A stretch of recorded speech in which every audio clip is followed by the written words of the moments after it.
आपण मोठे होत असताना सोशल मीडिया नव्हतं. हो. त्यामुळे सोशल मीडियाला आपण एक भाग आयुष्याचा म्हणून बघू शकतो. मला काळजी आता वाटते, सोशल मीडियाच्या जगात जे जन्माला आले त्यांचं काय, त्यांच्यासाठी त्यांचं जग सोशल मीडिया आहे.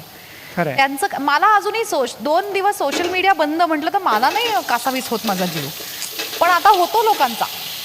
आणि एक तर प्रॉब्लेम हा आहे की आत्ता जे जन्माला आले आहेत त्यांचं काय, आणि आत्ताच्या काळात ज्यांच्याकडे रोज करण्याचं काम नाही आहे त्यांचं काय, म्हणजे आपले आजी आजोबा, त्यांच्याही हातात सोशल मीडिया आहे. त्यांचा एक वेगळा प्रॉब्लेम आहे. ते एक वेगळ्या लेवलचे ॲडिक्ट आहेत. ॲटलिस्ट ही मुलं मोठी होतील, काहीतरी ॲक्च्युअल कामधंदा करू लागतील. त्यातल्या बऱ्याचशा गोष्टी आता सोशल मीडियाशीच निगडीत आहेत. त्यामुळे कितपत त्यापासून स्वतःला लांब करू शकतील मला माहीत नाही. पण कधीतरी आयुष्यात काहीतरी प्रेमात पडतील, काहीतरी हृदयभंग होईल, काहीतरी होईल आणि सोशल मीडियापासून लांब कशामुळे तरी जातील. पण आजी आजोबांचं, आईबाबांचं काय करायचं? ते जे चिकटले आहेत